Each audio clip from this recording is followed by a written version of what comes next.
Okay, I believe I have 3 targets in the ground here. This is a live dig, so I don't know what I'm gonna be digging up here. I can kind of guess. I think it's gonna be 3 zinc pennies. I have the 277 version here, and I just dug up a penny. I dug up some, I'm gonna mute it. I'm getting some EMI. And I just dug up a penny from right there, and there was a washer in the hole with it, and it was just jumping all over, like 04, 20s, the 90s, to the 60s, just jumping all over the place. It really struggled on that target right there. And I know that to be a fact about the 277. It doesn't really penetrate and doesn't separate the iron out from the higher conductive targets. And what I'm going to do is I'm going to test this SP24 coil here on 3 higher conductive targets, or mid-conductive targets. I think it's 3 pennies here. So I know it didn't do very good in the iron right there because it was jumpy. And I got 3 targets here, I think.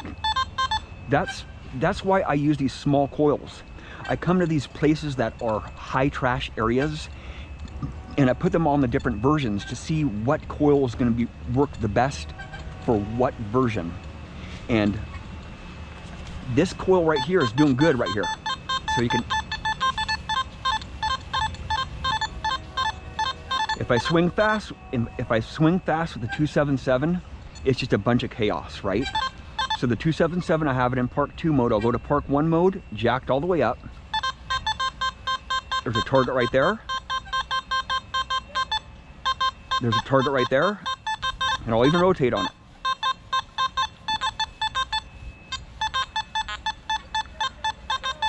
It's jumpy. It's really jumpy in Park 1 mode. I'll go to Park 2 mode. A little bit better separation here. There's one right there. One right there. I could have sworn there was another 3 of them. Well, let's just dig it up and see, okay?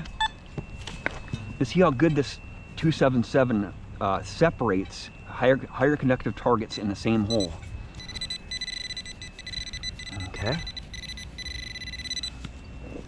There's one right there.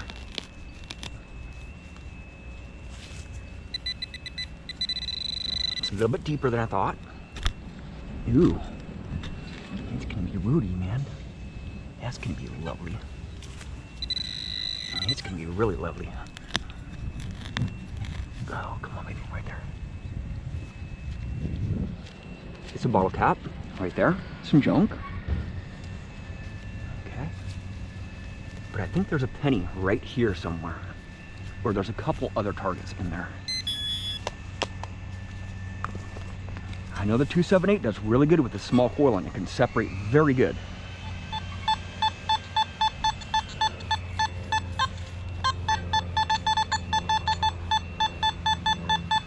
This is in Park 2 mode, and I'll go back to Park 1 mode.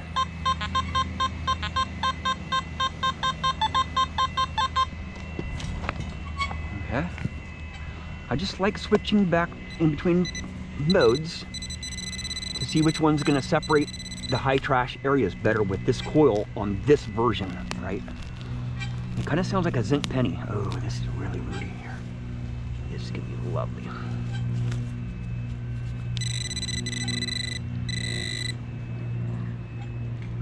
So it did good.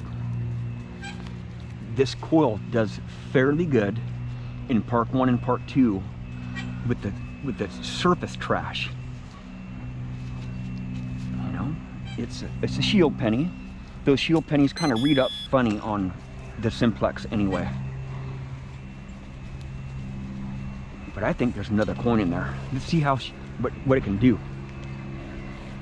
Nope. I thought there was going to be 3 coins in there, and I know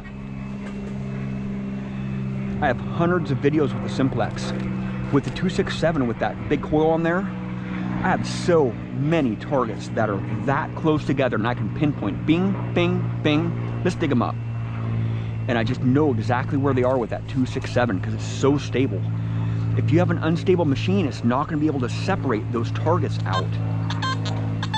There's a little bit of iron in there too with it. With the 277, you have to swing a little bit slower.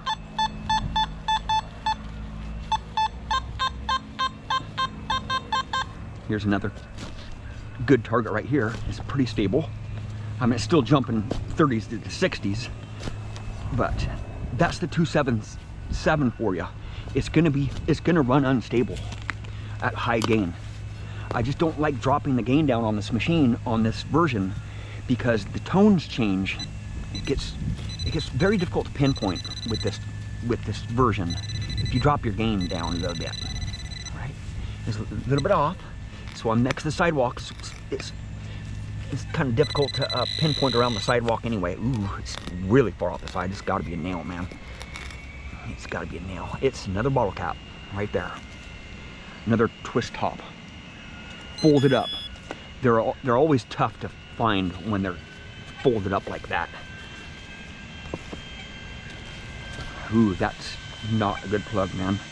I'm gonna have to kind of give it a little bit of loving here. Give it a little bit of Paystreak love there to pack it down. There we go. See?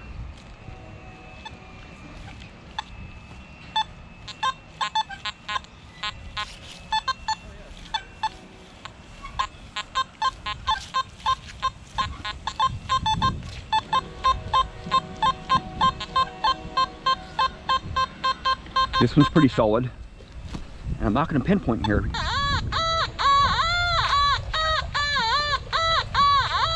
The pinpoint button is absolutely useless on this machine, right? This one's a fairly stable tone here, but the numbers are still jumping around, right? And I'm looking at the numbers because I'm still trying to get to know this 277 here. I just haven't used it very much. It's a pull tab right there. Bink. It's a square tab. Right? Kind of jumpy. A little bit of a jumpy signal there. But it's still smacking them out, you know. With the bigger coils, the bigger coils struggle a little bit. Once you start getting closer to the sidewalk curb right there. Anytime you're around a different material other than grass, like concrete or stone or some big iron or something, it's going to be difficult to pinpoint, and it's going to be super jumpy. Here's a good one right here. This one sounds really good. It's still jumpy though. But I can deal with the jumpy numbers because I don't really look at my detector too much. I don't really rely on my numbers that much. So that sounds good. That sounds really good, actually. It kind of sounds like a pull tab, another pull tab, or a twist top or something. Ooh. Right there. A little bit of junk in the soil, but I think it's going to be deeper in there. No, it's right.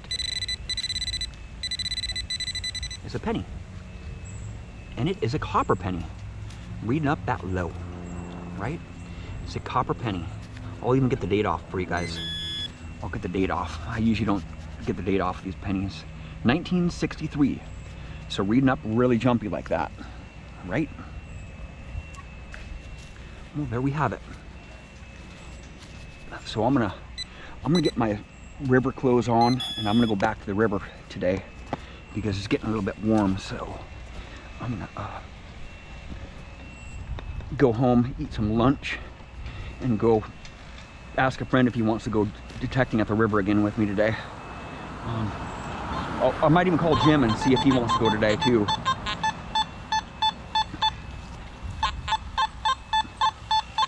This one sounds irony, really irony.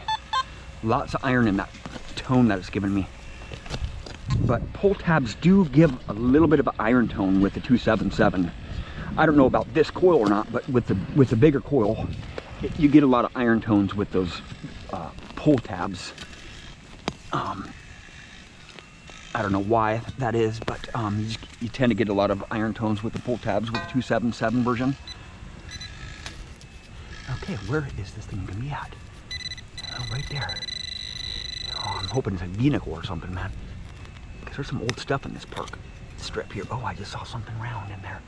What's that? That's a rock. Yeah. What's that? It's a rock. Yeah. It's part of a pull tab, see?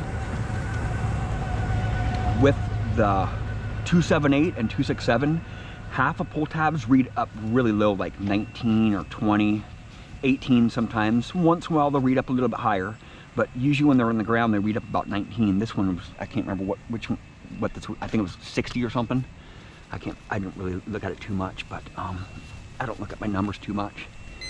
But I'm gonna head out the river, head out the creek, where I found some epic stuff yesterday. You'll hopefully you watch those videos, because it was an epic hunt yesterday. It was a short hunt, but it was fun. We found some awesome. One of them was the find of the year.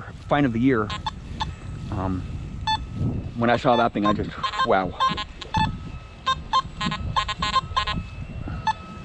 Alrighty, well, thank you for watching. Please subscribe.